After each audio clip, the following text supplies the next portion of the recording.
Welcome everyone to Radio Zeitgeist, your place on the internet for the art of critical thinking and hopefully respectful discourse. I'm Tom Friedley. My guest today is Ms. Andrea Brauer. Andrea is the Executive Director of Texas Gun Sense. Texas Gun Sense is a nonprofit dedicated to the notion of common sense, evidence-based policies to reduce gun injuries and deaths. So, Andrea, thanks for making time. Thank you very much. She's a busy woman on schedule.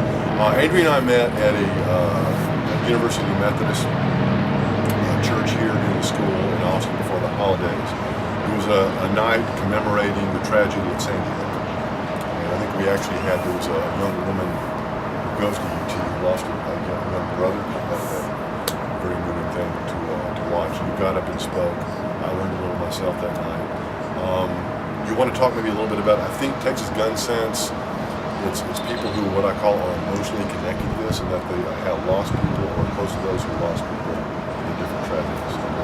Speak to that for a minute. Yeah, we do have some survivors that we work with, the people that have lost loved ones to suicide by firearms, in homicides and just shootings, accidents.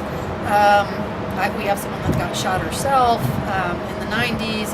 So, but I'd say the majority of the people that support us, and there's about 5,000 people around the state, are just tired of hearing about gun violence and senseless tragedies and the 33,000 people that die in our country every year due to gun violence, and in Texas 3,200 every year. So yeah, most people are just fed up and they want to see some action on this issue in our state. Sure. You want to talk a little bit about the 2017 Texas legislative agenda? I did a little homework before the show. I mentioned to you the constitutional carry, I think we call it, and maybe we can help. It's really hard to wade through this material. You've got the open carry folks. That's one issue. I know they're able to carry now on campus here at UT now for some time, right? So that just went into effect last August, okay. And it's concealed carry on campus, and then it's open carry outside of campus, and then the law will go into effect at community colleges in August of this year. So yeah, in regards to constitutional carry, we actually don't call it constitutional carry. We call it unlicensed carry because there's really nothing constitutional about it. The Constitution does not say that you can carry guns everywhere, anytime. You may know that the Constitution says, how can I not have memorized the Second Amendment? A well-regulated militia. So the Supreme Court again and again has confirmed that this is not an unrestricted right, and that the states have the right to regulate. So a licensure, background check, permit, training is completely in order. So proposing removing that, we think, is a very risky proposal for Texans. right. Let's see. Our own Lieutenant Governor Dan Patrick is on record as saying no Texan should be deprived of their right to self-protection because of onerous licensing fees imposed by the state. Let's see here. C.J. Grisham, I think he's one of the open carry Texas gentlemen, points out that in terms of open carry, that 11 other states with constitutional carry had seen no problems. Grisham, who serves as president of Open Carry Texas, as predicted, both open and campus carry have been non-issues. There's no reason why law-abiding Texans can't enjoy the same free access to exercise their rights. So, just to contextualize a bit, liberals and conservatives come at these core issues in very fundamental and qualitatively different ways. Generally speaking, the conservative, I think a conservative take on the public safety of guns would be this. This is not me, but this is this way of looking at the world. I'm going to raise, probably in Texas, let's figure, a young Christian child who's going to grow into a responsible, hardworking Christian adult, never going to use that gun and take another life. That's my public safety. Liberals tend to do what? In other words, the conservative is situated on something that's going on inside of you. That's what their focus. So that's what you want to see it tinker. That's why they're suspicious of the liberal, the social circumstances, the exterior social circumstances that liberals are concerned with. In this case, make guns harder to get. So what I hope to do with Radio Zeitgeist is to advocate for, Spiral Dynamics calls it, a vital center between a healthy conservative and a healthy synergies, and we're not going to be able to be all things to all people, but I think it's going to have the best chance of getting agreement where agreement can happen going into the future. So, Yeah. On that point, I certainly wish there would be more unification of the. I wish there wasn't so much polarization of a pro-gun or an anti-gun. I wish it wasn't characterized that way, because I think in theory at least, safety and responsibility is something both sides generally agree on. The idea of how to take action on that and make that happen is where we depart. And unfortunately, in this state, there's a digging in of a refusal to sit down and compromise from a lot of people. So I'm kind of held back. Our organization is held back a little bit because of that, but that doesn't stop us from trying to move forward and try to push public safety bills. Sure. Yeah, to me, again, the salient point is that the notion of public safety is being framed in very, very different ways. We all have our cognitive biases. And for them, worst case scenario, anyone who lives in Texas knows this. The people who are worried about their guns being taken away are always sure there's some incipient tyranny that's descending upon them in Washington. That's always where they're always going to come out of that place. I've done a little bit of, the best I can tell, on your side, or what should help embolden you is the fact that law enforcement really does not want people walking around with guns. It just makes their life difficult.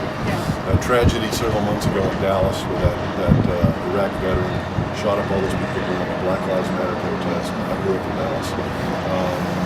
Open carry folks were there.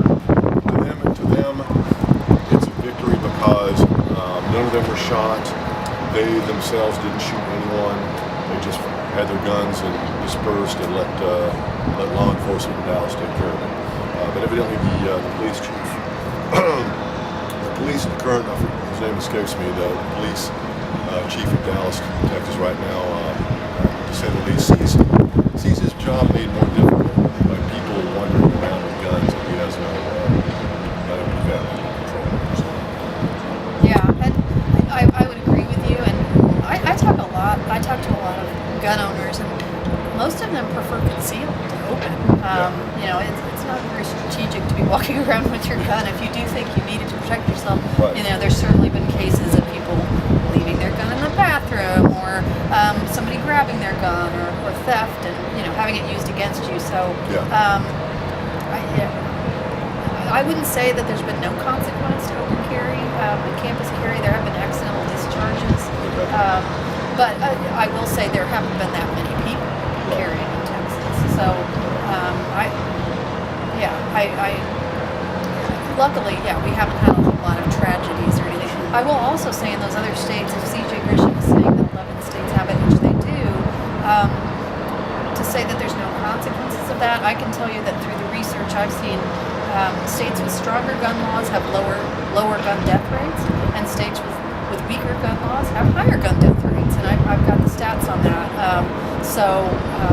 I think it serves us well to have sensible, strong regulations that enable people to have their gun rights. I'm certainly not for taking away anyone's gun rights or leaving people without the right to defend themselves, but only the people that are authorized. Federal law says, if you're a felon, if you are a domestic abuser, if you have a protective order out, if you have a drug, exactly, two extreme or high-risk categories of mental illness, we appreciate those restrictions, and we think that the state should back those up and do a better job at enforcing those. So, yes, I believe in gun ownership, but not for the people that are prohibited, and we don't do a good enough job of making sure those prohibited people don't have access to guns.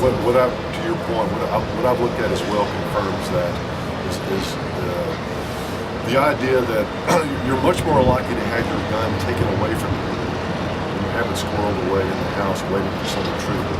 The numbers seem to be pretty clear, which is he's going to use it against you. Yeah. So they've got that problem they have to get past. How's that? Yeah, I'm sorry, Didn't mean to interrupt you. Now, or that somebody else in the home uses it against you, or an accident happens or suicide is the Right. most likely thing. Shoot that- your own child in the middle of the night, Yeah. sneaking in and Exactly. disrespect. Your chance of suicide goes up Yeah. dramatically with a gun in the home. I mean, 30 out of those 3,200 gun deaths I noted, 2,000 of them were suicides by firearm. So it's the vast majority of gun deaths in our state. Sure. No, I'm with you. A friend of mine, I should remain nameless. Case in point, I mentioned this after our initial conversation the other day, and he said to me he's having some health issues because I'd shoot myself right now if I had one. So I told his son, do not drink. Be sure. Right, No, I know, Dad. Yeah. It took me back to my mother when she got sick with a stroke. Of course, I just wish I would have died from a stroke. So I was always sure that the gun that Dad left me was nowhere to be found. Needless to say. And I commend you for doing that. And that's Yeah. part of our mission is to educate people so that more people do that. Because we know government can't solve all problems. No, We know we right. can't legislate all this away. Right. But what we can do is get the word out so that more Texans understand, oh yeah, I do have that pistol in my nightstand. And, my 17-year-old has been a little upset. And maybe I should lock it up and not put the key on top of the safe, which is apparently where most keys are kept of safes, gun safes. So anyway, raising awareness on that and educating the public, it doesn't infringe on gun rights, but it will help some people. Right. Just like we have done on reducing automobile accidents and deaths by doing click it or ticket, drive safe and sober, X the text, turn around, go drown. I mean, we spend tons of money to tell people to put their seatbelt on, and we can do the same for at least to some degree on gun safety.